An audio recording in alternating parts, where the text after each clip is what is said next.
Rebels, the Clone Wars, even the Mandalorian and the Book of Boba Fett. Such were in the resume of one Dave Filoni. But was he full of baloney? Could he actually deliver the goods when it came to live action, when it was completely under his direction? Without Jon Favreau to be his sidekick or perhaps his leading man, Dave Filoni steps into the spotlight.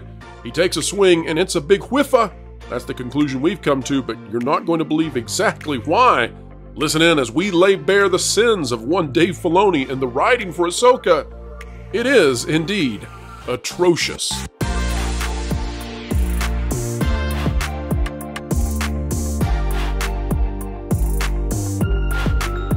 Hello, folks. Welcome back. So happy to have you aboard for this episode of the WDW Pro channel, where we endeavor to explain entertainment and keep you ahead of the culture curve. This time we are analyzing the latest product from Dave Filoni, who is over there in charge of all things creative Lucasfilm, and it is not, I repeat, it is not a good sign. We brought in two expert writers, two expert individuals who have worked at the highest levels of Hollywood to talk to us about what it is that made this show so terrible. And frankly, folks, it turned into a laugh fest as we just ripped Ahsoka apart. If you're into that sort of thing, and if you want to know what makes a show good or bad, and why this one is so bad, in the opinion of so many, well, Ahsoka is here. Let's dive in right now. Darth Maul's lower half for €5. To use the word Ronin in a Star Wars show is so stupid. Agreed. You need a cultural reference within the universe to make it make sense. I don't know, like... Hold on now, hold on. This is going to feed directly into the conversation we're about to have. So everybody make a mental note that we're going to discuss this. We're not going to ignore the super chat, but I want to save it for the conversation we're about to have. So Darth Maul will bring it in. I promise. I'm sorry. Your lower half, sir. We'll bring it in. I promise. Space Dave 2000, member for 5 months. Panel's opinion on Dave Filoni's writing capabilities. Shadow, Mr. Ghost. Would you fire that guy by now? Hold on. Put a mental note. We've got to talk about that and Ronins in the next conversation. Are we ready, Jonas? Yeah, I think we're ready to wander as if a fallen samurai would from his master. Well, in that case, with those two super chats in mind, what I wanted to do, we have two individuals who have worked in Hollywood, who have been writers, who have been, don't want to say too much, but given how horrid the writing has been for Ahsoka, given the bloated budgets we're seeing out of Disney, we're talking about the Little Mermaid budget came out in excess of $300 million, Indiana Jones in excess of $300 million, Ahsoka $200 million. I wanted to find out what is wrong with the writing teams at Disney. And I want to hand it to both of you, and you just take this away. What is it that's causing these shows such as Ahsoka to be so absolutely terrible, where I feel like I'm watching something written by a fourth grader? Go for it, Shadow. Let me think. Well, I really haven't watched the show in any great detail, but I can give you some guesses. So the thing is, I've been thinking a lot about this, and it's you can feel the ghost of competent writers, even when they aren't on top of their game, like a Steve Bochco or something like that. These are people who, if you read their stuff, and I suggest anyone who wants to be in the business is read scripts, don't just watch shows, try to get hold of them. But Steve Bochco, who did Hill Street Blues, he might write a bad episode, but they're not horrible. I mean, and you can feel and understand the literacy of what they're doing. If you read Kurt Vonnegut, even if he has a miss, it's still, he's not insulting your intelligence. It's maybe not his best work, but maybe later on he's going to write a book that's going to be better.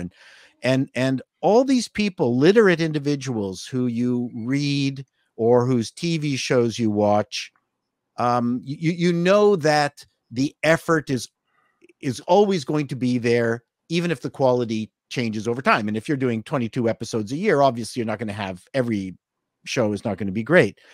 Then you watch Ahsoka. So if we're talking about Ahsoka, I just can't imagine Filoni writing better than what I saw there. Oh my gosh. So, but do you understand what I'm talking about? Yeah. It's not like a subpar Stephen Bochco episode. this is worse This is than the best he can do. Yes, this is worse than washroom graffiti. And I've read better washroom graffiti. Oh, what are the worst sins of the Ahsoka series? You've had to watch it. I have had to watch it. I mean, really, I find it nauseating. And the other thing is, I see a lot of people in comments on your shows and others. Well, why are they doing that crap? Nobody doing it thinks it's crap, and nobody doing it sets out to write crap. Exactly. And they just don't know any better. I mean, That's they just haven't got a clue. The way I always compare it, if you ever had a friend say, I want to take you to my favorite restaurant.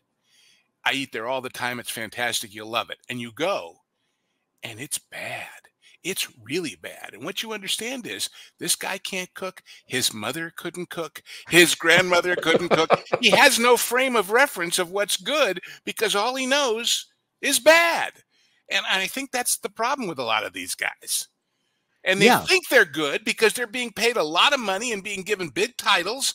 I can't tell you how many people I worked with in the business who were relatively incompetent that I had to kind of either cover up for or shore up. But you can't tell them that. They're the ones with the big title and the big salary, so they must be good. Paul, what were the most egregious sins of this series? Well, it has no plot and no story. But other than that, Mrs. Lincoln, how did you like the play? I mean, when I write something, although we knew this wasn't a mystery box, it is more interesting to open the mystery box at the beginning and then see how your main characters deal with it. That's what good writing is. Waiting for the thrawn occurrence that was tedious. You could have compressed the first 3 episodes into 1 and then do the thrawn episode in 2. Well, and then see how they deal with preventing him from reaching the galaxy again. They still at the last episode still have not demonstrated why Thrawn was a threat in any way other than that he's got a Star Destroyer. He's an imbecile. And Filoni is a vignette writer. And he likes the vignettes and he falls in love with them. Like when the Space Witches, the Night Sisters, created the sword out of nothing. Now, the World of Warcraft Sword of 1,000. Now, what's bad writing about that is that they did not presage the fact that the Night Witches are capable of doing that. Yeah. No, you need to do that. It's called it's called the smoking gun. Mm-hmm. And I just take foreshadowing at this point. Yeah. I'll use an example that everyone has seen this movie, Avengers. They talk about, okay, well, we have these dumb fights where they're just banging action figures together. But what Joss Whedon is really doing in that movie is he's saying, okay, well, let's set some power levels here for all of these characters. It is quote unquote a dumb movie, except that you're now seeing, okay, what happens when Thor's lightning hits Iron Man? Who is stronger, Thor or Hulk? What happens when Captain America's shield gets hit by this? There is no establishment of anyone being for a show that is so focused on fighting. There is no establishment of someone being a better fighter than another person. Jonas, the other thing they did in the Avengers is that every single character was trying to work out their own personal problems and then had to dispense with them when they had to work together. Yeah. So there's none of that in Ahsoka. But it goes back to there is no Superman without kryptonite. Well, you got to have a sense of their vulnerability and their limits, or else they're boring. I don't care how marvelous and wonderful they are; they're just plain boring, and they're one-dimensional. Yeah. There's a point in the series where the characters are on horse dog rat creatures running towards the proctology toy placement mechanism, and the giant Thrawn ship releases every laser beam it has, and I just wanted, after they survived with no.